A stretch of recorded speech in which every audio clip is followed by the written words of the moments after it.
Hello friends, कहानी की शुरुआत में हम देखते हैं कि साशा लेन को संभालते हुए कहता है, क्या तुम ठीक हो? साशा की बात सुनकर के लेन साशा को देख के कहता है। लेन ऑकवर्डली मुस्कुराते हुए साशा को देख के कहता है, कम से कम आज मैं जिंदा तो बच गया। और साशा भी मुस्कुराते हुए कहता है, आज तुमने कुछ खतरनाक ही कर दिया। मुझे तो आज ऐसा लग रहा है कि जैसे आज तुम्हारा काफ़ी लकी दिन था, इसी वजह से उसने तुम्हें मारा नहीं, जबकि तुमने उसे दो बार छू दिया और एक बार तो उसके हाथ ही पकड़ लिया।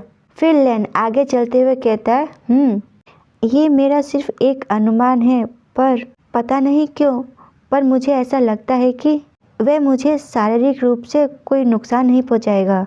हालांकि हम दोनों के बारे में उसके शब्द मुझे बिल्कुल ही पसंद नहीं आए। उसकी बातें कुछ ज़्यादा ही बुरी थी। फिर लेन अपने चिन पे हाथ रख के सोचते हुए कहता है, लेकिन वह हमारे बारे में ऐसी बातें कैसे सोच सकता है? और साशा अपने हाथ से अपने सर के पीछे टच करते हुए ऑकवर्डली हंसते हुए कहता है, सही है, वो भला ऐसा क्यों सोच रहा है? फिर हमें बाहर का नज़ारा दिखाया जाता है और एलेक्स अपने घड़ी में टाइम देखता है और आराम से बैठ के सोचते हुए कहता है अपने आप से ही, आखिर ये मुझे इतना बॉदर क्यों कर रहा है? उसके साथ कुछ डिफरेंट हुआ है, पर क्या, ये मुझे समझ नहीं आ रहा। और फिर अपने बालों को स्क्रैच करते हुए कहता है, थत, ये मुझे अनोइंग कर रहा है। भी कोई कार का दरवाज़ा खोल करके कहता है, यंग मास्टर, हम पहुंच गए हैं। और फिर एलेक्स अपनी सोच से बाहर निकल के उसके तरफ देखता है। वो इंसान एलेक्स को कोट पहनाता है और एलेक्स अपने ख्यालों में सोचते हुए कहता है, मैं इस बारे में बाद में सोचूंगा, पर अभी मुझे अपना पूरा ध्यान अपने अनफिनिश्ड प्रॉब्लम पे देना चाहिए। तभी दूसरी ओर कार्लो के फ़ोन पे रिंग हो रहा होता है। कार्लो अपने फ़ोन को पिक करता है और सो के उठने की वजह से वह अपने सर पे हाथ फेरते हुए कहता है, आह, और फ़ोन पे कहता है, डैरल, तुम्हें क्या लगता है कि अभी यहाँ पे कितने बज रहे होंगे? हाँ। और डैरल उसे कहता है, सर मुझे माफ़ करना कि मैंने इतनी रात को आपको जगा दिया, पर ये बहुत ही अर्जेंट था, तो सॉरी सर। और डैरल कहता है, यंग मास्टर यहाँ पे लैंड नहीं हुए हैं, वो किसी और कंट्री में लैंड हुए हैं, अब क्या होगा सर? और कार्लो अभी भी अपने सर को सहलाते हुए कहता है, मुझे पता था जब मैं एक बार इसका गले का पट्टा खोल दूंगा तो वह ऐसा ही करेगा। तुम्हें परेशान होने की कोई ज़रूरत नहीं है, अभी कोई और है जो कि उसका पीछा कर रहा है, और मैंने जो तुम्हें काम बताया था उसे पूरा करो, क्योंकि वह उस विला में तब तक रहेगा जब तक कि मैं उसे वापस आने न दूँ। एक बार जब वो तुम्हारे पास आ जाए तो उसे कभी भी बाहर मत जाने देना, चाहे कुछ भी हो जाए। और हाँ, 24 घंटे के लिए अपने पर्सनल डॉक्टर को तैयार रखना। और कार्लो की बात सुनकर के डैरल कहता है, ठीक है सर। और फिर कार्लो अपने हाथ से अपने फ़ोन को ज़ोर से पकड़ के कहता है अपने आप से, मेरे प्यारे बेटे, अगर तुम्हें लगता है कि तुम मेरी निगरानी से छिप कर भाग सकते हो तो तुम अभी भी बहुत नौसिखिया हो। और मुझे खुशी है कि मैंने तुम पर एक ट्रैकिंग चिप लगाई है। कौन जानता था कि मुझे इसे दोबारा इस्तेमाल करना पड़ेगा। कार्लो किसी से बात करते हुए कहता है, क्या तुम उस लोकेशन तक पहुंच गए हो? और वह इंसान कहता है, यस सर, मैं उसे यहाँ से क्लियरली देख पा रहा हूँ। वह अभी अभी कार से बाहर निकला है और वह होटल के सामने ही है। अब मुझे नेक्स्ट क्या करना चाहिए? ऐसा वो इंसान कार्लो से बात करते हुए और दूसरे हाथ से सिगरेट पकड़े हुए एलेक्स को अंदर जाते हुए देखते हुए कह रहा होता है। और कार्लो उस इंसान से कहता है, अच्छा ठीक है, तुम उसके करीब ही रहना, गैलीलियो ज़रूर उस होटल में ही होगा। एक बार जब उसका काम हो जाए तो तुम एलेक्सी को दवा दे देना और उसे वापस डैरिल के पास भेज देना। और जहाँ तक गैलीलियो की बात है, उसे ख़त्म कर दो और अपना काम नीट एंड क्लियर करना, इगोर। और इगोर चुटकी बजा के कहता है, रॉजर सर। और फिर हमें जगमगाता आसमान दिखाया जाता है और फिर हमें लैन दिखाया जाता है जो कि प्रेग्नेंट होता है। वह अपने मन में कह रहा होता है, तुम 1 महीने में पैदा होने वाले हो, और क्या तुम्हें पता है कि मैं किस बात से दुखी हूँ माय डियर? तुम्हारे पिता के बारे में अभी तक एक भी खबर नहीं आई है, मानो जैसे वह हवा में ही गायब हो गया हो। हालांकि मुझे पहले से ही इस बात की उम्मीद थी। और खड़े होके आगे चलते हुए कहता है, मुझे मेरे मन में बहुत भारीपन महसूस हो रहा है। मुझे इस महीने के अंत में उस इंसान के बचे हुए पार्ट को भी छोड़ देना होगा जिससे कि मैं प्यार करता हूँ। और कहता है, इससे कोई फ़र्क नहीं पड़ता कि मैंने उसके जीवन का हिस्सा बनने की कितनी कोशिश की, उसने मुझे कभी अंदर आने ही नहीं दिया। मैं यहाँ रुकना चाहता हूँ पर मैं थक गया हूँ माय डियर। प्लीज़ मुझे माफ़ कर देना, मुझे माफ़ कर देना, क्योंकि मुझे तुम्हें जाने देना होगा। तुम और तुम्हारे पिता के बेहतरी के लिए मुझे यहाँ से जाना ही होगा। ये कितना क्यूट लग रहा है ना प्रेग्नेंट होके। काश इस दुनिया में भी ऐसे लवर प्रेग्नेंट होते। तभी उसके पास सासा आते हुए कहता है, तुम परेशान मत हो, तुम्हारी जगह पे मैं उसकी रक्षा करूँगा। उसको ऐसा कहते देख लेन उसके तरफ देखता है। ऐसा कह के सासा उसके नज़दीक आके उससे मग पकड़ाता है। सासा से लेन कहता है, थैंक्स, पर एलेक्स वो इंसान होना चाहिए था जिसे कि ये कहना चाहिए था। और फिर सासा कहता है, बिना कुछ गलत कहे वह अपने बच्चे की देखभाल बहुत ही अच्छे से करेगा, इस बात का मुझे पूरा यकीन है। फिर लेन एक सोफे में बैठ के कहता है, आई होप सो। अगर ऐसा नहीं हुआ तो ये बहुत बुरा होगा और मैं खुद को और दुखी होने का कोई मौका नहीं देना चाहता।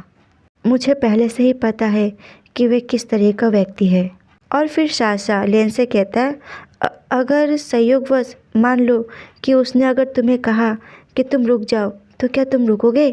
और लेन सासा से कहता है, नहीं, मैं ऐसा नहीं करूँगा। मैं उन सब बातों को इस तरह से नज़रअंदाज करने में इतना सक्षम नहीं हूँ जो कुछ भी उसने मेरे साथ किया है। जब भी मैं अपनी आँखों को बंद करता हूँ तो वो सब मेरी आँखों के सामने आ जाता है और वो सब बातें मुझे बहुत परेशान करती है। और कहता है, अगर मेरे लिए उसे माफ़ करना इतना ही आसान होता तो मैं अपनी प्रेगनेंसी की बात उससे छुपाता नहीं। और साशा को देख के कहता है, इन 3 महीनों में उसकी तरफ से एक भी शब्द नहीं आया। खैर, हालांकि इससे मेरा मन नहीं बदलेगा और जितना मैं उसके बारे में सोचता हूँ मुझे वह एक स्वार्थी व्यक्ति ही लगता है। वह अंत तक अपने बारे में ही, सिर्फ अपने बारे में ही सोचता है। और फिर साशा कुछ सोचते हुए कहता है, मुझे सचमुच उम्मीद है कि एलेक्सी तुम्हारे साथ रह सकता है। लिन प्लीज़, शायद मैं गलत हो सकता हूँ लेकिन मुझे लगता है कि अगर वह तुम्हारे साथ रह सके तो बेहतर होगा और मुझे उम्मीद है कि तुम उसके साथ रह लोगे। उसकी बात सुनकर के लेन कहता है, इस बात का अफसोस मत करो, लेकिन साशा तुम उसे मुझसे भी अधिक समय से जानते हो, लेकिन मुझे खेद है कि मैं नहीं रह सकता। और कहता है, मैं सच में उससे बहुत प्यार करता हूँ। मैंने सोचा था कि केवल मैं उन भावनाओं को अपने अंदर समेट के रख सकता हूँ जब तक कि वो भारी और भारी ना हो जाए। ऐसा वे शर्माते हुए नीचे देख के कह रहा होता है और कहता है, लेकिन दिन ब दिन वह सब एक बुरे सपने की तरह बदल गया है। उसने सच में मुझे पूरी तरीके से बर्बाद कर दिया है। और कहता है, मैं भी खुश रहना चाहता हूँ। साशा, मुझे ये जानकर बहुत दुख हो रहा है कि जिस व्यक्ति ने मुझे इस तरीके से धोखा दिया है वह ये भी नहीं चाहता कि मैं उसका साथी बनूं। वह इंसान जिसे मेरी रक्षा करनी थी, मुझसे प्यार करना था, वह एक ऐसा व्यक्ति बन गया जिसने मुझे बहुत दुख पहुंचाया है। मैं बहुत दुखी हूँ, है ना?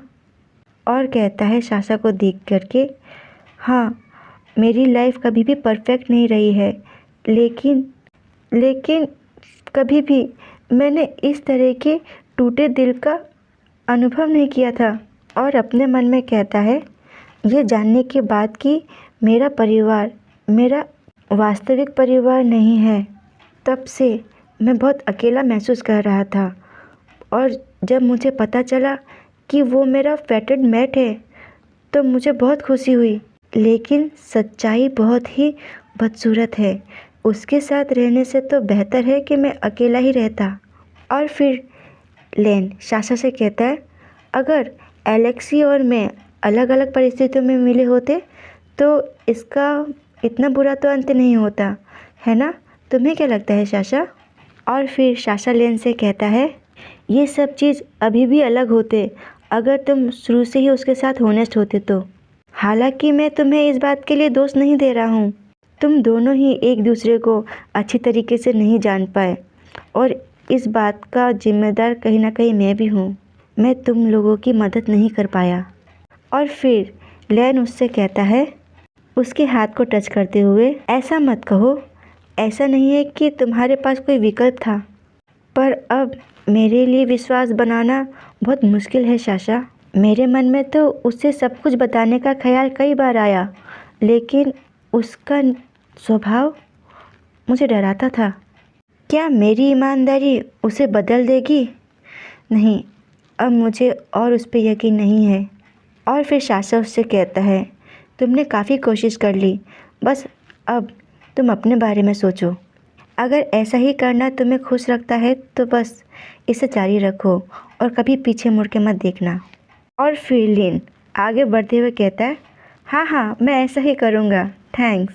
और मैं ये भी जानता हूँ कि तुम बस अपना काम कर रहे हो, लेकिन फिर भी तुम्हारे यहाँ रहने से मुझे थोड़ा कम अकेलापन महसूस होता है। और साशा खड़े होकर कहता है, माय प्लेजर सर। और उसकी बात सुनकर के लेन को हंसी आ जाती है। वो कहता है, अब ये सब कहना बंद भी करो। और साशा उसके साथ चलते हुए मन में कहता है, मैं तुम्हारे लिए बेस्ट की आशा करता हूँ लेन। और दूसरी ओर एलेक्स काफ़ी गुस्से में एक गिलास जोर से फेंक के कहता है, धत। और फ़ोन पे गुस्से में कांपते हुए कहता है, आखिर तुम मुझे इस तरह से कब तक बंद करके रखोगे? और दूसरी ओर कार्लो एलेक्स से कहता है, एलेक्स, ये तुम्हारे लिए बहुत अच्छा है और मैं नहीं चाहता कि तुम उसके साथ रहो, चाहे कोई भी बात क्यों ना हो। और एलेक्स गुस्से में अपने सर पे हाथ रखते हुए कहता है, तुम हमेशा से ऐसे ही रहे हो, तुम्हें किसी की फीलिंग से कोई मतलब नहीं है, किसी की बातों से कोई मतलब नहीं है, और तुम्हें इस बात से भी कोई फ़र्क नहीं पड़ता कि आखिर मैं क्या फील करता हूँ। और थका थका सा गुस्से में कहता है, तुमने ये सब कुछ मेरी परवाह किए बगैर ही शुरू किया था और अब तुम इसे मेरी परवाह किए बगैर ही ख़त्म करना चाहते हो। मैं तुम्हारे लिए क्या हूँ डैड? फिर कार्लो कहता है, मुझे विश्वास है कि मैंने जो भी रिश्ते तुम पर थोपे हैं तुम्हें उनकी कभी परवाह ही नहीं होगी। और जहाँ तक बात है इस रिश्ते की, तो तुम्हें भी तो इस रिश्ते से नफ़रत थी, जबकि तुम्हें ये भी पता था कि वो तुम्हारा फेवरेट मैट है। और अब जाके तुम्हारा ऐसे हृदय परिवर्तन क्यों हो गया? हाँ। और फिर एलेक्स नीचे बैठ जाता है और थका थका सा अपने सीने पे हाथ रख के कहता है, मैं थक गया हूँ डैड। मैं चाहता हूँ कि आप मेरी वजह से दूसरों को चोट पहुँचाना बंद भी करें, और अब मैं दूसरे लोगों को किसी भी ऐसी चीज़ के लिए दोष नहीं देना चाहता जो कि मैं कर ही नहीं सका। सो प्लीज़ उसे अब चोट पहुँचाना बंद भी करें। आप मुझे जो कुछ भी करने को कहेंगे मैं वो सब कुछ करूँगा, कुछ भी। और ऐसा कह के एलेक्स बेहोश हो जाता है और इस वजह से वह कुछ जवाब नहीं दे पाता। और कार्लो दूसरी तरफ से आवाज़ लगाता है, एलेक्स, एलेक्स। फिर डैनियल कार्लो से कहता है, सर, मास्टर बेहोश हो गए हैं। और कार्लो कहता है, आज कितनी बार ऐसा हुआ है? और फिर डैनियल कहता है, ये चौथी बार है, और जितने लंबे समय के लिए ये बेहोश हुए हैं ये दिन ब दिन बढ़ता जा रहा है, और अब हमें इनकी मेडिसिन रोकने की बहुत ज़रूरत है। और इसी के साथ ये पाठ होता है समाप्त। धन्यवाद।